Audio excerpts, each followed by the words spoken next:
música. A música.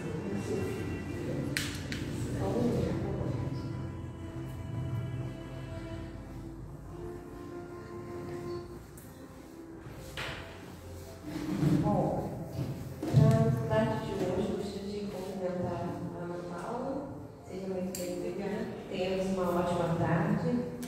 Para esse primeiro momento, vou fazer a leitura do preparo. Os discípulos do Evangelho do Espiritismo, livro Pão Nosso, 87. Paulo era sempre. É que de mim, diante de muitas testemunhas, ouviste confia a homens fiéis que sejam idôneos para também ensinarem aos outros. Paulo, Timóteo 2.2. Os discípulos do Evangelho do Espiritismo estão muitas vezes imbecilos, insofregável entusiasmo, ansiosos de estender a fé renovada, contagiada e ardente. No entanto, semelhante movimentação mental exige grande cuidado, só não porque o assombro e a admiração não significam de elevação interior, como também porque é indispensável conhecer a qualidade do terreno espiritual se vai se transmitir o poder do conhecimento. Claro que não nos reportamos aqui ao ato de semeadura geral da verdade reveladora, e nem a manifestação da vontade fraterna, que traduz em nossas obrigações naturais na ação do bem. Encaremos, sim, a necessidade de cada irmão governar o patrimônio de dádivas espirituais recebidas no plano superior, a fim de não relegar valor celeste ao menosprezo da maldade e da ignorância. Distribuímos a luz no amor com os nossos companheiros de jornada. Todavia, defendamos o nosso íntimo santuário contra as remetidas das trevas. Lembramos de que o próprio Mestre reservava lições diferentes para as massas populares e para a pequena comunidade dos aprendizes. Não se fez acompanhar por todos os discípulos na transfiguração do tambor. Na última ceia, aguarda a ausência de Judas para comentar as angústias que sobreviveriam.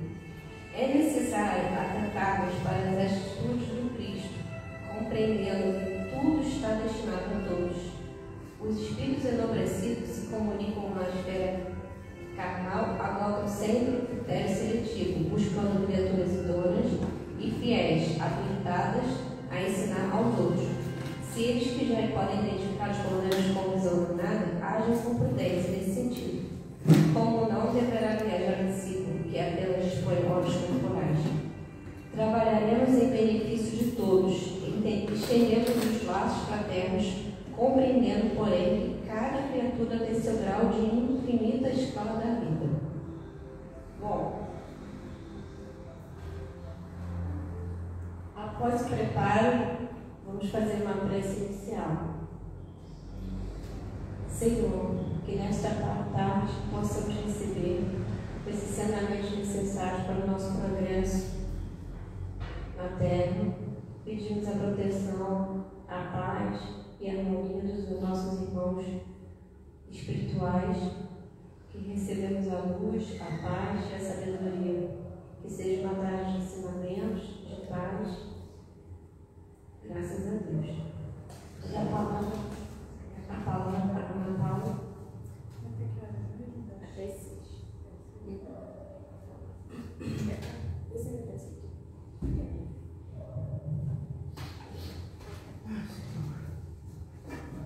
Bom, boa tarde a todos. Boa tarde. Mais uma vez, é uma alegria estarmos aqui juntos, para estudarmos a doutrina espírita. Hoje nós vamos falar do capítulo 13 do Evangelho, itens 5 a 8. Nós vamos ler duas passagens, que é do óbolo da viúva e convidar os pobres e estropiados e dar sem esperar retribuição. Vamos começar pelo óbolo da viúva. Estando Jesus sentado de frente do gasofilácio, a observar de que modo o povo lançava ali o dinheiro, viu que muitas pessoas ricas o deitavam em abundância. Nisso também veio uma pobre viúva que apenas deitou 2 pequenas moedas do valor de 10 centavos cada uma. Chamando então seus discípulos, disse-lhes: em verdade, viúva, deu muito mais do que todos os que antes puseram suas dádivas no gasofilaço. Por isso que todos os outros deram do que lhes abunda, ao passo que ela deu do que lhe faz falta. Deu mesmo tudo que tinha para seu sustento. E a passagem seguinte. Disse também aquele que o convidara: quando derdes um jantar ou uma ceia, não convideis nem os vossos amigos, nem os vossos irmãos, nem os vossos parentes, nem os vossos vizinhos, que forem ricos, para que em seguida não vos convidem a seu turno e assim retribuam o que de vós receberam. Quando derdes um festim, convidai para ele os pobres, os estrupiados, os coxos e os cegos, e sereis ditosos por não terem eles meios de vos retribuir, pois isso será retribuído na ressurreição dos justos.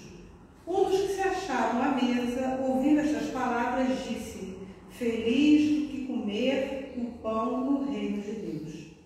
Então, são duas passagens interessantes de Jesus e que nós temos aí a doutrina espírita para nos ajudar a entender. Existe um autor, o Haroldo Dutra Dias, que é bem conhecido, ele também conhece bastante sobre o Evangelho, ele fez lá a tradução do Novo Testamento, mas eu não sei se vocês conhecem um outro espírita que também entende profundamente sobre o Evangelho, também fez tradução, que é o Severino Celestino. Ele tem palestras até no YouTube. Então, quando a gente está falando sobre passagens de Jesus, parábolas, a gente sempre recorre a eles para a gente escutar, porque a gente é isso, né? A doutrina espírita é isso, a gente vai escutando aqui, vai estudando ali. E ele vem falando sobre principalmente as parábolas de Jesus, né? A profundidade que há nelas. Precisa realmente de um estudo, um grande estudo para você entender, porque nada apesar de nós sabermos que as traduções variam e que muitas vezes trazem aí alguma coisa que não seja o que realmente aconteceu, mas ele dá até um exemplo da passagem do samaritano, do bom samaritano, quando ele descia de Jerusalém. Ele disse que quando fala isso, descer, já tem um outro sentido. Então, o Severino Celestino é muito interessante da gente, quem tiver a oportunidade, a curiosidade, de pesquisar sobre, tem livros dele, ou pelo menos ver no YouTube, né, as palestras, as informações dele. Então, a gente recorrendo aí, claro, a esses dois grandes estudiosos, que eles vêm aí trazer informações para a gente. Então, nós temos aí a viúva, né? Primeiro Jesus que está lá no átrio das mulheres, que era um lugar reservado para as mulheres do templo, e ele vê essa mulher, essa viúva, se aproximar do gasofilaço. Viúva era uma situação, uma condição difícil naquela época. Primeiro, mulher, né? Se nós temos hoje alguns direitos, mesmo assim ainda temos que lutar por eles. Imaginemos naquela época, naquele povo, elas realmente não tinham aí muitos direitos, né? Era uma condição aí mais difícil naquela época. E, além de mulher, viúva. Se essa mulher viúva não contraísse segundas núpcias com o seu cunhado, né, com o irmão lá do seu falecido marido, ou se ela não tivesse filhos que a pudesse sustentar, ela realmente ia ficar numa situação de penúria social e econômica muito grande, né?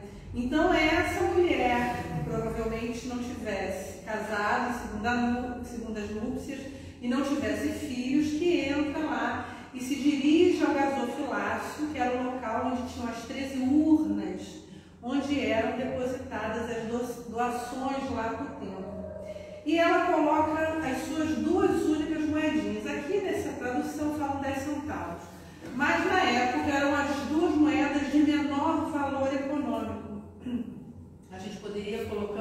logo respondência aqui. A menor moeda é de 5 centavos. Antigamente existia de 1 centavo, né? Sumiu. Então a gente pode falar que seriam 2 moedinhas de 5 centavos. Poxa, 5 centavos, 10 centavos, 2 moedinhas de 5. Mas para aquela mulher, nessa situação, era muito. Então, Jesus chama os seus discípulos para darem seu ensinamento. Né? Todo momento era importante para ele ensinar. E aí ele diz, essa mulher deu muito mais do que aqueles que estavam colocando lá somas, diziam que o gasofilaço fazia um retinir, né, um barulho, quanto mais moeda que você colocasse, mais barulho fazia, né? Então a gente imagina que aquelas 2 moedinhas não fizessem nem barulho, né, na hora que foram depositadas. E aí, mas essa mulher deu do que ia lhe faltar, devido a essa condição de mulher, de viúva, provavelmente sem ninguém que sustentasse ela. Então, o que a gente pode começar a entender aí, a tirar dessa passagem aí de Jesus? Primeiro, o ato de caridade, né? Vamos falar assim, o ato de doar, né? Ela se dispôs a doar ali, vou colocar aquela quantia, uma quantia que ia lhe fazer falta. Talvez a generosidade dessa mulher. Existe também uma professora de filosofia, e eu acredito que tudo que a gente recebe, aprende, conhece, passa a conhecer, a gente tem que replicar. Não só dentro da própria doutrina espírita, mas conhecimentos de outras pessoas que vêm trazendo informações para a gente, né? Lá no curso de Livro dos Espíritos, lá do Eurípides, eu passei a conhecer uma professora de filosofia que ela dá aula na internet, disponibiliza suas aulas na internet. Talvez conheçam, Lucilena Galvão. E é interessantíssimo, você realmente se apaixona pela filosofia, né? E a forma dela, das colocações dela, e a gente sabe que a doutrina espírita é ciência, filosofia e religião. Nós temos aí no começo do Evangelho, tratando de Sócrates e Platão, os precursores da doutrina espírita. Então é um conhecimento que vem agregar para a gente. Então, se vocês tiverem curiosidade também, puderem, vejam as palestras. O YouTube, eu não estou fazendo propaganda, não estou recebendo nada por isso não. Mas é o que a gente também que a gente tem de estar, de repente, fazendo alguma coisa e ouvindo, né? A gente poder ouvir enquanto faz alguma coisa que não requer muita a atenção da gente, a gente possa ir, ou até um carro, alguma coisa, numa viagem, a gente possa estar ouvindo. E é extremamente importante. Então, ela traz, assim, informações para a gente, e ela fala assim, olha, a função do homem, a função do ser humano é ser bom, é ser generoso. Essa é a nossa função. Assim como a função do tomateiro é dar tomate, assim como a função do abacateiro é dar abacate, a nossa função como ser humano, como seres humanos, é sermos bons, é sermos generosos, é sermos cada vez melhores. E ela traz uma informação do taoísmo. Ela diz que nós somos como um cano, como um canudinho. Deus sopra a sua luz por uma parte de um lado do canudinho. E do outro lado deveria sair luz. Mas como ainda somos muito impuros, ainda temos muitos vícios morais, ainda somos muito imperfeitos, acaba saindo do outro lado a sombra, né? Sai a sombra em vez da luz. Mas estamos sendo soprados por Deus. A nossa função é um dia deixarmos que a luz de Deus se projete dessa forma límpida, né? Dessa forma clara. Então, esse é o nosso propósito. Precisamos despertar para esse nosso propósito de sermos bons. acredito eu que nós que estamos aqui já despertamos para isso, porque um sábado à tarde, nesse friozinho, nessa chuvinha, virmos para a casa espírita é porque a gente quer ser melhor, nós queremos ser melhores, estamos aí no caminho disso, caminho longo, caminho difícil muitas vezes, mas eu acredito que tenhamos já traçado esse objetivo para as nossas vidas. E isso é o que é extremamente importante. É a gente já termos dentro de nós mesmos esse objetivo, criarmos esse objetivo. Né? E cada um vai trilhando a sua estrada. Nós sabemos que vamos atingir a perfeição relativa, que é a condição máxima, porque perfeito, né? A perfeição absoluta só Deus. Vamos atingir essa condição de perfeição relativa. Cada um trilhando a sua estrada, cada um no seu tempo, mas sabemos que vamos atingir essa condição. E é isso, esses ensinamentos de Jesus, ou esse ensinamento de Jesus, traz para a gente esse despertar. Nós passamos a deixar de olhar só para nós mesmos, passamos a olhar para o outro. Talvez isso para a gente seja alguma coisa muito natural, a gente olhar para o outro, né? Para as dificuldades do outro, para as necessidades do outro. Mas isso não é natural, não é normal, não é uma condição habitual para todo mundo, não. Tem muita gente que não enxerga além de si mesmo. Né? Aquela coisa que a gente fala, olha só para o seu umbigo, né? É isso, a pessoa não consegue olhar além do seu mundo, está ali fechado, das suas necessidades. O que importam são as suas necessidades, o que ela precisa, e não consegue enxergar o outro, não consegue sair de si mesma. Tem muita gente boa nessa condição, né? Talvez a gente não conheça assim, alguém, né? Sim, mas a gente sabe que existem pessoas assim, tão fechadas em si mesmas, que são incapazes de olhar o outro como irmão, né? Com esse olhar fraternal, com esse olhar bondoso, que nós que estamos aqui, estamos no treinamento. Estamos nesse treinamento de olharmos a todos indistintamente dessa forma, né? Sem o egoísmo que nós carregamos, que é tão forte dentro da gente.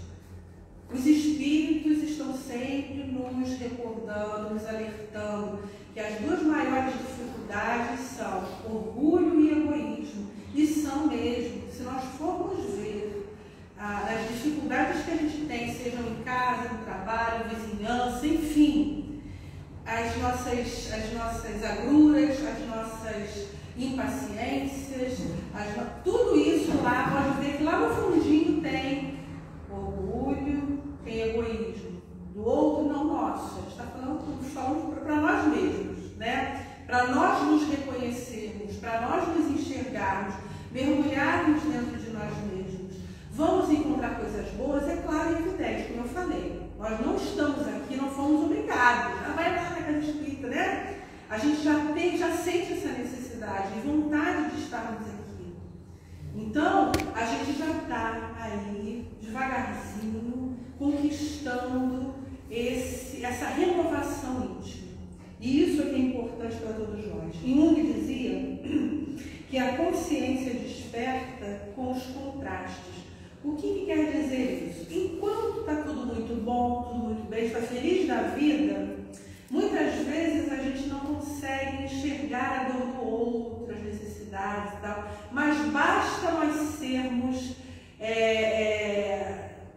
a dor chegar para a gente, a dificuldade chegar para a gente, opa, peraí. Aí a gente olha a dor do outro com mais empatia, né?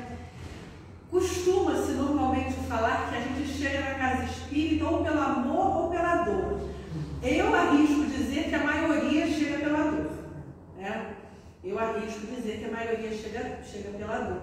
Eu me lembro que eu fui para a casa espírita, também arrastada pela dor, mas era a dor da adolescente, né? Que fica naquele... E aí eu fui buscar lá a casa, isso há muitos anos atrás, na época da mocidade. universidade, lá no Eurico de Barçanufo, né? Mas eu sempre gostei, eu sempre estudei, eu sempre gostei. Não adiantava me falarem assim, é isso porque é, mas por quê? Eu sempre fui muito questionadora.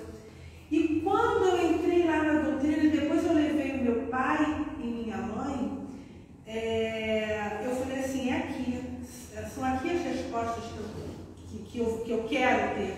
Mas não foi só antes disso, eu sempre estudei outras coisas, eu sempre estudava. Eu fazia curso de esoterismo, fazia curso em muitos anos, né? Eu sempre fui assim, eu queria muito entender as coisas. Eu precisava entender e precisava ser convencida, né? Não bastava só me dizer que é isso, não é isso aí, não, eu precisava ser convencida. E muitas vezes o convencimento vem assim, através do estudo profundo que nós vamos tendo, né? Então, eu sempre fui assim, uma adolescente que sempre estudou muito, que buscou muito. E aí teve uma hora que eu tive que decidir pela doutrina espírita, mas tudo o que eu estudei e tudo que eu estudo hoje me acrescentam muito, tá? Graças a Deus nós temos uma doutrina que diz assim pra gente, estude tudo, conheça tudo, se aprofunde em tudo, né? Não nos limita, não nos aprisiona, não nos deixa cegos, não pense, não raciocine, não questiona, a gente pode duvidar, a gente pode questionar. Então, quando eu trago essas informações até de outras ciências, filosofia e tudo mais, é porque isso acrescenta muito para a gente. E continuando, nós precisamos nos livrar também, para olhar o outro, das nossas posses emocionais. O que são posses emocionais? É o meu status social, é a minha situação econômica, é o meu, né? A gente tem essa coisa, eu não acho assim tão terrível a gente falar, meu filho, meu sobrinho, meu pai, minha mãe. A gente já habituou, né, a falar isso, né? Juntar essa nossa, se é só um pronome, se a gente realmente está com esse sentido de posse, né? Exacerbado, porque a gente tem isso ainda, né? Essa coisa de meu filho e tal. Isso ainda são os nossos laços, né? Mas a gente precisamos olhar e nos livrar de títulos, status, honrarias, poder. Porque eu sou melhor do que o outro, porque eu tenho uma posição. Porque lá no meu trabalho, o chefe, quando alguma pessoa, os colegas de trabalho, um deles se destaca e aí o patrão fala assim, você vai ser o chefe da equipe, mas muitos mudam da água para o vinho, né? Não é que mudem, né? A gente também tem que pensar nisso. Aquilo já estava lá dentro dele, só não surgiu a oportunidade de colocar para fora, né? E às vezes a situação faz com que isso venha, né? Então a pessoa já se sente superior, começa a tratar os outros de outra forma e tal. Não, em certas situações você tem que manter aí um certo rigor, não é isso que eu estou falando, não, né? Mas de repente você desfaz um laço de simpatia, de amizade, né, por conta dessa sua nova posição. Não é que você tenha que corrigir muitas vezes, né, porque você está nessa posição e a gente tem que entender, não é isso não. É porque você se sente superior, porque você se sente extremamente orgulhoso e envaidecido. São coisas que a gente tem que tomar muito cuidado e precisamos nos livrar disso. Porque eu sou... Quantas vezes a gente vê aí, porque hoje se filma tudo, né? A palestra está sendo filmada, né? E isso é uma responsabilidade grande. E tudo se filma, né? Qualquer coisa a gente tudo filma, né? A gente vê as pessoas, você sabe do que eu estou falando? A gente, não é coisa do passado, não. Hoje em dia a gente escuta isso, né? A gente tem essa necessidade de se achar melhor e acha que o título, a honra está nisso daí, né? Nessas coisas que passam, a gente sabe disso. Essas coisas passam, né? São tão materiais, são tão pequenas. O verdadeiro poder não está nisso. O verdadeiro poder está no ser bom, sempre bom, né? Precisamos nos habituar à generosidade, sermos generosos diariamente. O que é isso, Ana Paula? Então eu vou sair com um monte de moedinha, eu vou dando para todo mundo? Não. Cada um sabe do seu momento, se deve dar, se não deve dar, né? Porque a gente pensa logo nisso, né? De sair dando dinheirinho para todo mundo que pede e tal. Não é isso não, generosidade não é isso não. E a gente vai ver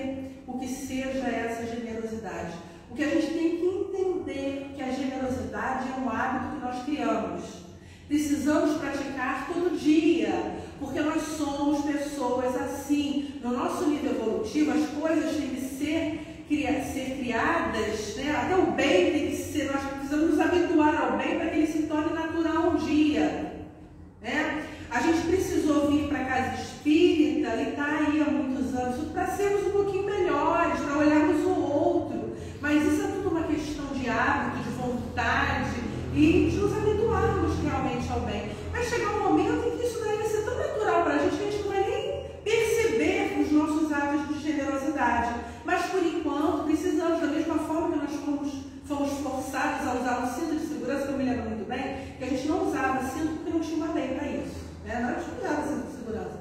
Aí a gente passou a usar por quê? Porque tinha a lei ali, né? E aí a gente foi se habituando. Hoje é natural, a gente entra no carro e não coloca o cinto. Não é tão natural isso, né? Ou deve ser, né? Espero que seja para todo mundo, né? Mas antigamente não era, né? Então são coisas, e o bem também. Precisamos nos habituar ao bem.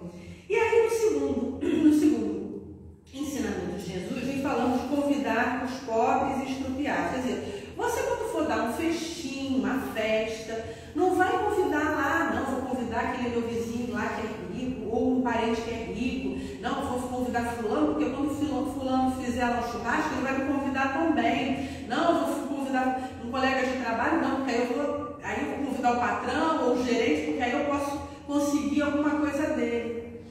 O que Jesus quis dizer? Quando você for convidar alguém, não convide as pessoas que não podem te dar absolutamente nada em troca. Quando você for generoso com alguém, faça por alguém que não possa te dar nada em troca. Por quê? Porque caridade não é investimento. Eu não posso fazer o bem investindo esperando que o outro me dê alguma coisa em troca. Nem gratidão, gente. Como a gente se decepciona, estou falando para todos nós, né? Nós nos decepcionamos porque a gente espera que o outro aja da mesma forma que a gente agiu, né? Puxa, mas eu fui tão legal. E isso não é gente lá longe, não, né? Parente distante, colega de trabalho, às vezes é com a esposa, com o marido, com o filho. A gente faz e a gente quer que o outro aja da mesma forma, né? O assunto é tão importante que vem tratando, né? Na doutrina, na gratidão dos filhos, os laços de família. Então, a gente espera sempre que o outro seja grato, generoso. E se não for, se a gente investiu e o outro não fizer a mesma coisa com a gente, nós nos sentimos extremamente mal, né, com isso. A gente se acha preterido, porque o outro tinha que nos tratar da mesma forma. Generosidade não é investimento. Um exemplo simples, e eu vou falar de mim, né, porque a gente tem que dar os nossos exemplos, porque nós aqui, a gente sabe que nós não estamos buscando santidade, estamos buscando a melhor reforma íntima, e somos seres em construção e erramos muitas vezes. Eu estou morando há pouco tempo num prédio, sempre morei em casa, e já tem 6 meses que eu estou morando num prédio. Aí eu sempre fui uma pessoa assim muito reservada. Primeiro que eu passo às vezes assim, eu fico olhando assim para ninguém. Meu marido não, é muito diferente de mim. Ele fala, olha aqui, né? E eu não, desde que eu morava numa vila, eu entrava de cabeça baixa porque eu não queria ficar olhando, parece que eu estou olhando para a casa dos outros, né? E muitas vezes isso é mal interpretado. Enfim, eu falei, não, dessa vez, a partir eu vou falar com todo mundo.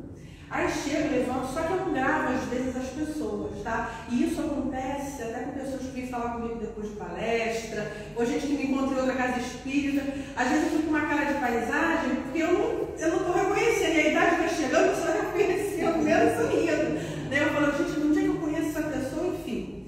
Aí eu se cumprimento e tal, e eu passei já 2 vezes, né, com as pessoas, cumprimento. Se eu cumprimentar, cumprimento. Se não passam por mim, nem olham. Mas não é longe, não, é do lado.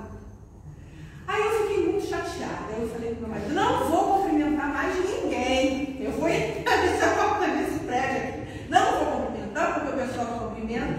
Aí como os nossos maiores incentivadores, né, são os nossos cônjuges, ele fala assim, mas tu é espírita, né? Lembra, assim, nos momentos mais, né, difícil, você é espírita, você tem que fazer porque você faz, por você, não fica esperando nada em troca, é por você. Aí eu falei, puxa vida, mas eu estou estudando para fazer palestra, olha como a gente cai.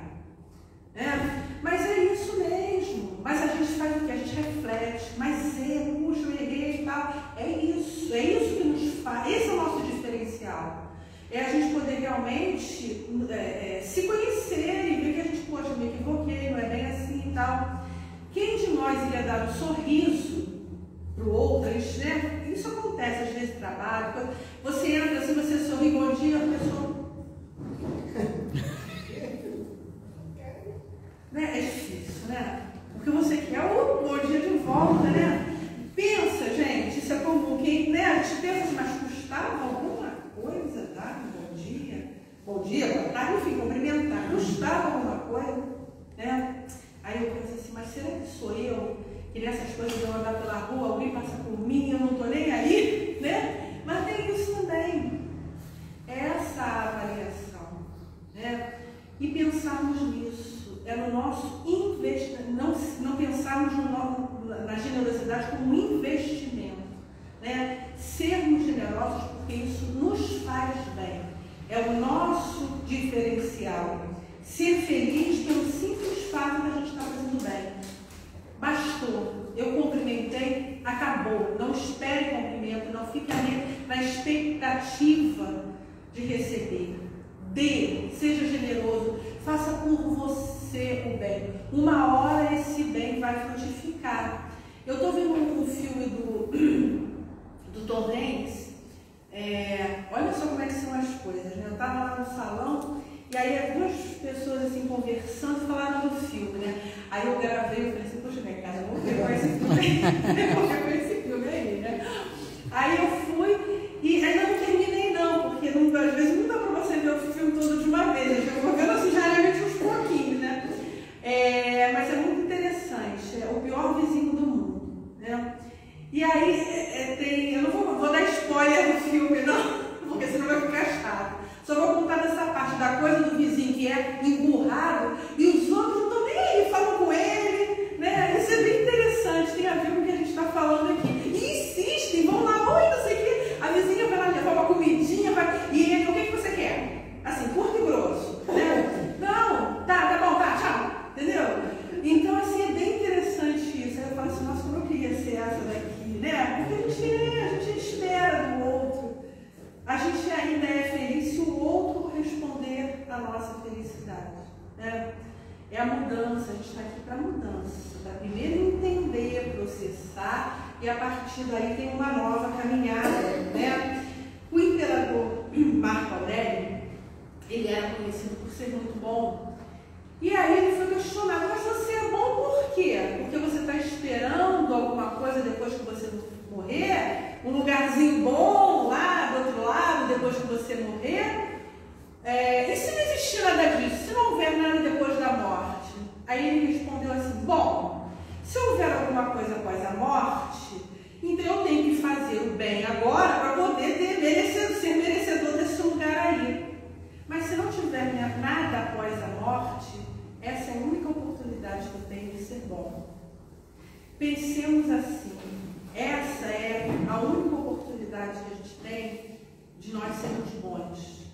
Sabemos que outras vidas virão, mas hoje eu estou Ana Paula, fulano, sei que essa é a única oportunidade da Ana Paula ser boa. Amanhã eu vou vir reencarnada como homem, como mulher, né? Sandra, Mário, José, enfim. Mas essa é a única oportunidade que eu tenho. Não pensemos em conquistar alguma coisa. A gente às vezes fala assim, não, né? A gente faz assim, todos nós fazemos. Não, tomara que eu vá para o nosso lar, né? Lugarzinho lá no nosso lar, não, tomara que eu seja recolhida pelos benfeitores, vá para o nosso lar. Gente, nosso lar ainda está tão pertinho aqui da crosta terrena, né? Aí tem lugares melhores, mais aprazíveis, outras colônias, né? Mas para a gente conquistar o nosso lar já está bom, né? Não fazemos propaganda da generosidade. Uma coisa eu vou estimular o meu próximo na generosidade. Estou fazendo uma campanha do agasalho.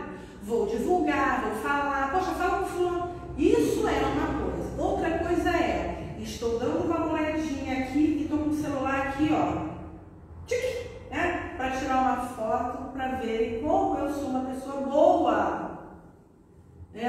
Muito cuidado com isso. Estão entendendo a diferença? Não é você até tirar uma foto para até estimular.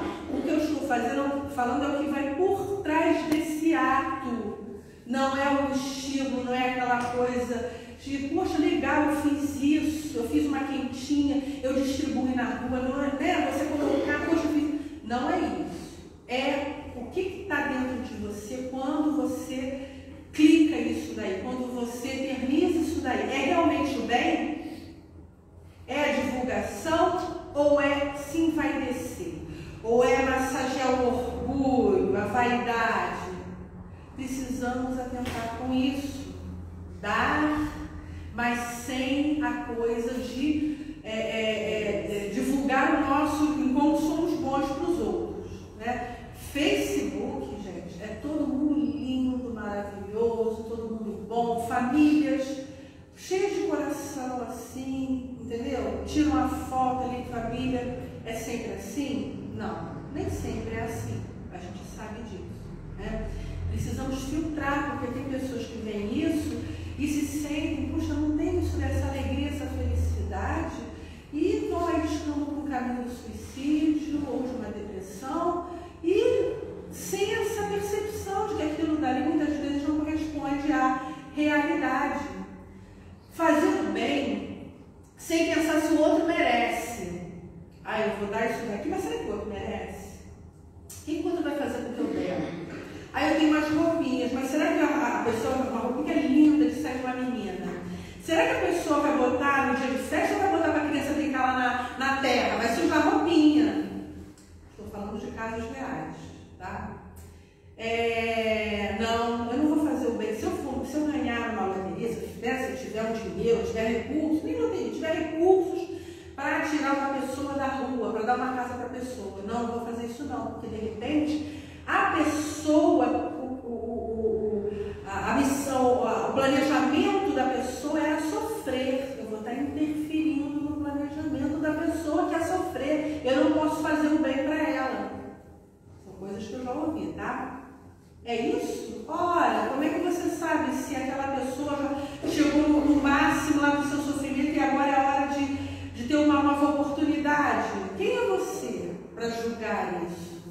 É dar, não importa. Se a pessoa não for merecedora, a gente tem tanta gente que recebe e depois perde tudo, né? Conquista às vezes emprego, depois perde tudo, né? Se mexe de novo, se perde pelas mãos. Não somos nós que vamos julgar, vamos fazer a nossa parte, sem ficar, porque se a gente não sabe nem do nosso planejamento, eu vou saber do outro, né? Jesus não veio falar para isso para a gente assim, olha, sejam caridosos, mas vejam primeiro se o outro merece. Foi isso que ele falou para a gente? Não, né? Eu acho que não, eu não estou enganada. Não foi isso que ele nos ensinou. Não existe isso. É claro que numa casa espírita que distribui cestas básicas, você tem que fazer muitas vezes filtrar, né, ali, porque você não pode atender todas as famílias. Isso é outra coisa. Doutrina espírita é bom senso, gente. Tudo a gente tem que agir com bom senso, né? Eu estou falando aqui, mas vocês têm que filtrar, têm que pensar. É isso que nos pede a doutrina espírita. Somos seres que somos pensantes. Conquistamos a duras penas o pensamento contínuo. Então é para isso, vamos usar o pensamento contínuo para ver coisas boas. E aí, é claro que a gente não pode deixar, para terminar, de trazer alguns exemplos de como podemos ser bons. Bom, claro que a gente tem que falar do bem material, tem pessoas que precisam comer, vestir. Lá na Taquara, que a gente está morando agora, a população de rua aumentou assim grandemente, entendeu? Está assim, né? A cada vez mais gente morando nas ruas. A gente não sabe das necessidades. Eu me lembro que quando eu dava quentinho e tudo, às vezes tinha gente que dizia assim, não, eu fico aqui no centro da cidade porque é mais próximo do trabalho. Então, para eu me deslocar, às vezes gasto de dinheiro, a gente já escutava isso. Mas cada um tem sua história. De qualquer forma, se você tiver a oportunidade de ir para casa, dormir na tua cama, mesmo que sejam 3 horas de voltar para o trabalho, tomar um banho, uma coisa, né? roxo, eu queria tanto tomar um banho na época de calor. Gente, a gente pode abrir o chuveiro, tomar um banho, né? Se enxugar, botar uma roupa fresca, né? Sentar. Sabe aquela coisa quando você chega em casa e fala assim, ai, cheguei, deitar na sua cama, né? Então tem pessoas que precisam disso, pessoas que precisam do mínimo para sobreviver, de comida, né? A gente tem lá a Casa Irmã da Vila Sapê, não sei se vocês conhecem a estrada, aqui é a estrada dos Bandeirantes, lá em Cataquara, Vila Sapê, tem a Casa Espírita lá, né? A irmã lá do Eurípides Barçanufo, e eles têm uma necessidade assim muito grande do mínimo, de cobertor, né? Eu estive agora fazendo palestra lá, tinha uma moça falando, puxa, tinha só um lençolzinho para cobrir as crianças e tal, eles necessitam de tudo que a gente possa imaginar. Aí isso não serve para mim, mas serve para em bom estado, né, gente? Mas aí, poxa, mas isso daqui eu acho que não vai ser útil para ninguém, pai. Pior que vai ser. A gente pensa que não, mas vai ser útil. Então as pessoas precisam disso. É proibido o rico ser bom. Jesus, nessa passagem do óbolo, falou assim, não, o rico não pode dar a sua contribuição. Não foi isso que ele falou. Ele disse que a mulher viúva estava dando muito mais, porque dava do que iria fazer falta. Mas em nenhum momento ele disse que o rico estava impedido de ser generoso. Pelo contrário, a doutrina nos fala que isso é um empréstimo que a gente tem de valores materiais, são empréstimos divinos. Podemos usar para a gente? Claro que a gente pode. É evidente, não há nenhuma proibição de termos uma vida melhor, conforto para as nossas famílias, mas pensarmos no outro também. Não desviarmos desse propósito de distribuirmos, de partilharmos o que a gente tem, né? Então é isso que a gente precisa entender, né? A doutrina espírita, quando Jesus falou, olha, se desfaça de tudo, porque ele estava falando para aquele homem que não se desfazia de nada, porque tinha essa dificuldade, era preso às coisas materiais. Então precisamos entender cada momento, como nós estamos, o que, né? Então é isso. O rico não está impedido de fazer o bem, de ser caridoso, né? O problema não é ser rico, é o uso dessa riqueza. É quando você tem e não enxerga o outro. Quantas pessoas que são ricas e têm ONGs, trabalhos de caridade, que a gente nem fica sabendo, depois que às vezes desencarna, que a gente fica sabendo, pô, fulano ajudava tanto. Porque fazia lá, usava para si, para conforto, sim. Sabendo que não vai levar nada disso depois de desencarnar, né? Para ninguém ficar preso aí às coisas materiais e achar, não, é meu carro, porque a gente sabe que tem pessoas que pedem para serem enterradas em carros de luxo. Tem esse apego, vai levar isso para o plano espiritual, vai ser difícil se desvincular disso daí, né? Mas a gente usando e sabendo, bom, quando eu morrer vai acabar, ou vai deixar para os filhos, ou seja o que for, mas usar e tal com esse entendimento, essa outra visão dos bens materiais. Quantos de nós falam assim, puxa, mas eu não tenho nada de bem material? Ah, meu Deus, se eu ganhasse na loteria para ajudar, né? Quantos falam? Ah, se você ganhasse, você ia dar tudo para o próximo? Ou você ia ficar aí com um pedacinho para você, né? Então, a gente tem que também pensar o que a gente fala. E outra coisa, mesmo que a pessoa viva com muita dificuldade, não é impedimento para a pessoa ser generosa. Você tem 1 quilo de feijão, você pode dividir com o seu vizinho que não tem nada, porque a gente fica naquela preocupação, até é compreensível para quando tem muita dificuldade, de que amanhã vai faltar, precisa ser eu, não, eu não posso dar porque amanhã eu vou precisar fazer feijão, 1 quilo vai me fazer falta, se não tiver nada amanhã, e não enxerga o outro.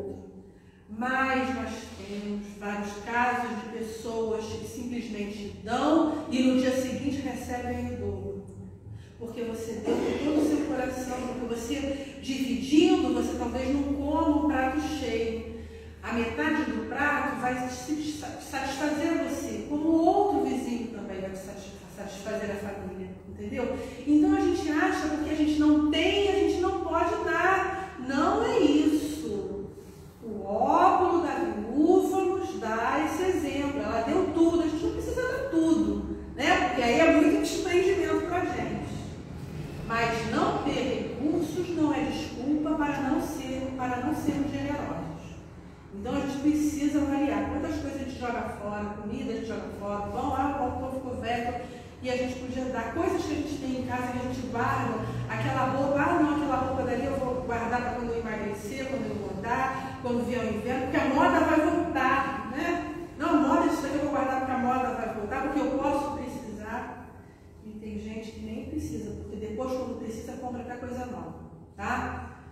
Eu sempre quando procuro trazer casos reais, eu não vou dizer o nome do santo, né? Mas são coisas muito, muito comuns para a gente, né?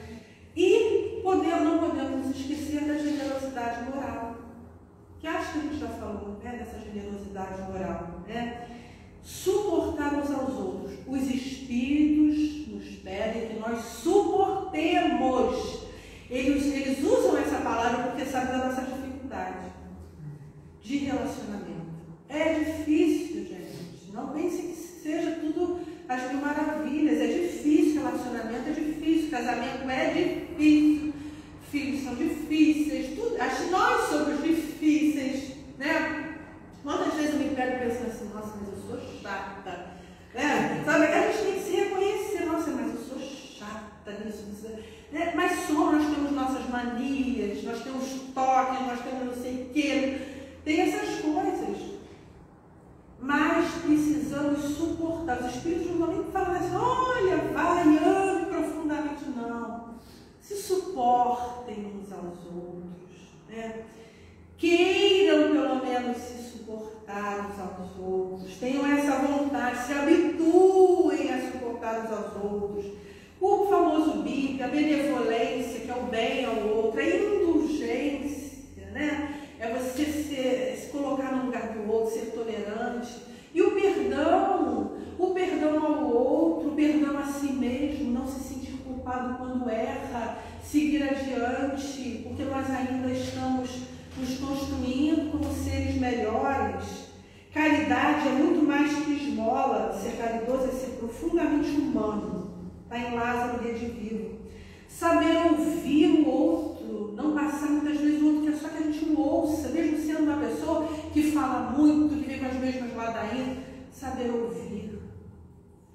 Ser otimista quando o outro está muito mal, e não é à toa quando a gente diz assim, isso vai passar, porque a gente sabe que passa. Só que a gente quer que passe no nosso prazo, que não é o mesmo de Deus. Mas que vai passar, vai. A gente sabe disso, a gente tem essa certeza. Ser pontual, uma coisa que a gente não pensa, essa generosidade da pontualidade. Eurípides Barçadufo era assim. Se você marcasse às 9, era às 9. Na casa espírita não é rigorosamente no horário. Por quê? Porque a pontualidade é um ato de caridade, de generosidade com o outro. Eurípides era muito preocupado em não deixar o outro esperando. São coisas impossíveis de nós fazermos? Eu acredito que não. Né? De nós treinarmos? Eu acredito que não. Deixarmos o outro ser generoso com a gente. Muitas vezes a gente se sente tão assim e a gente precisa da generosidade do outro. Não estou falando nem caridade, estou usando generosidade, né? E a gente fica assim, não, por que o outro vai pensar que eu estou precisando? Aí vem o orgulho, né? Aquela coisa assim. Deixa, porque o outro precisa ser generoso, vai contar pontos para o outro. Deixa contar uns pontinhos, bônus hora, né?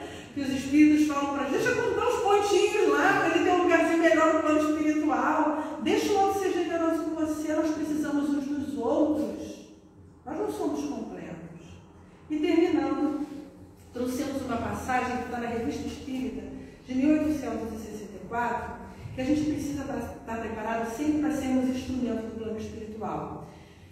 Dois amigos espíritas, um coronel, um militar e outro advogado, entraram no restaurante na época de Kardec, tá? Isso daí está na Revista Espírita, depois foi relatado. Eles entraram no restaurante e tal, e aí viram lá que entrou um homem, sentou, pediu a refeição, mas super grosseiro, né? Reclamando, falando alto e tal, né? Com aquela grosseria. Aí esse coronel foi lá e, devido à sua grosseria naquela época, né, tudo, ele foi lá e falou alguma coisa, né? Não, na verdade ele não foi nem lá, ele falou alguma coisa, né? Que grosseiro, mas chamou a atenção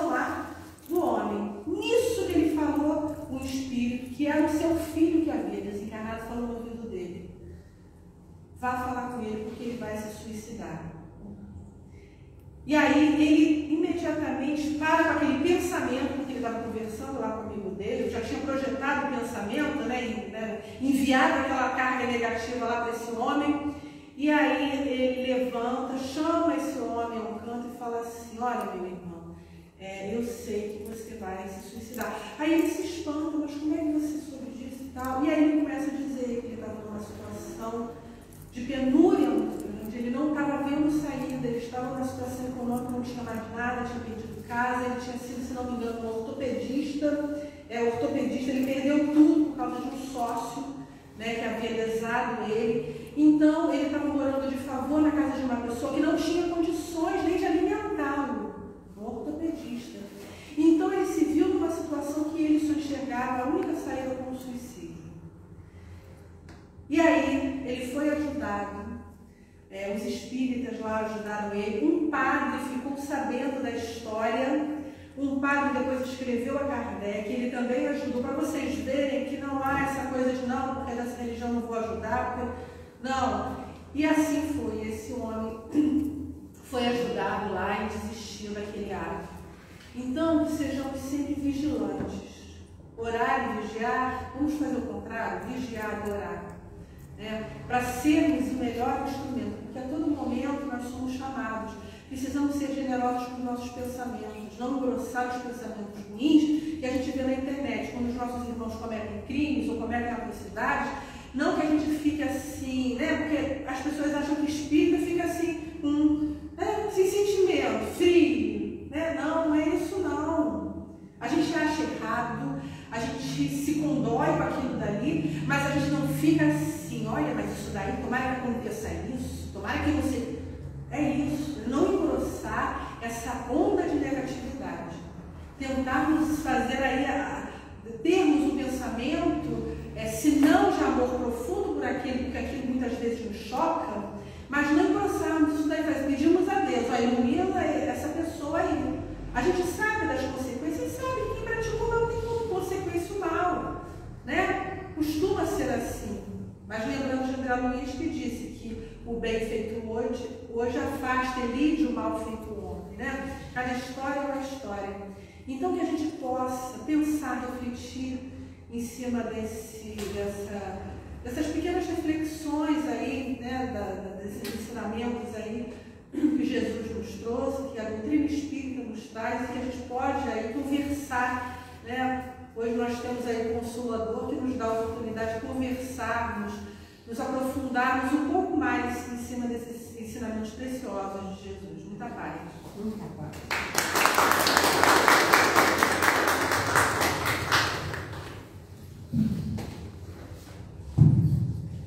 Gostaria de agradecer, minha chará, Tarde das Palmas, pelos ensinamentos que possamos colocar em prática, exemplos muito bacanas do dia a dia, possamos todos os dias ser pessoas melhores por nós mesmos e pelo próximo. Para informar para todos que a Meral passa, passar algumas orientações. Solicitar que todos permaneçam sentados em silêncio, lembrar o celular também, que ainda não colocou o celular no silencioso, por favor. E solicitamos que os passistas se posicionem para o trabalho, por favor.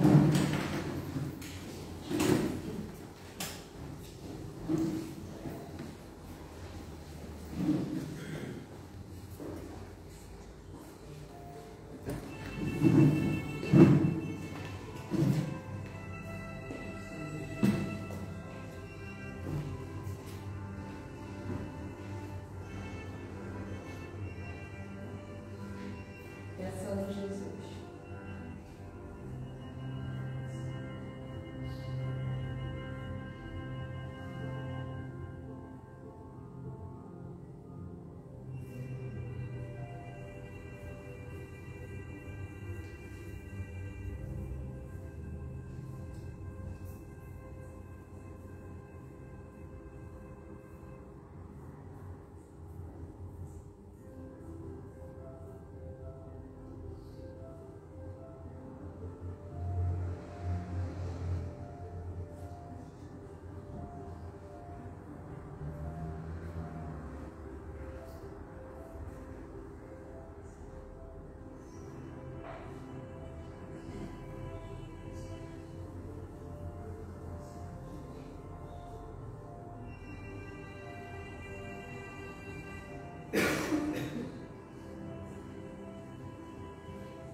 mantendo os pensamentos em Jesus, faremos uma prece para agradecer a Deus pela tarde de hoje e possamos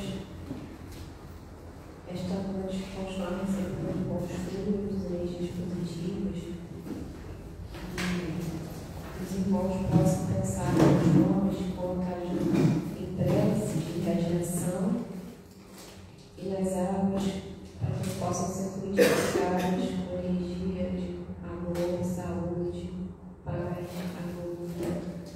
Jesus e a equipe de Bezerra estejam conosco nesse momento, nos amparando, nos energizando, trazendo muita luz e muita paz para nós e nossos familiares. Agradecemos pela tarde de hoje. Graças a Deus.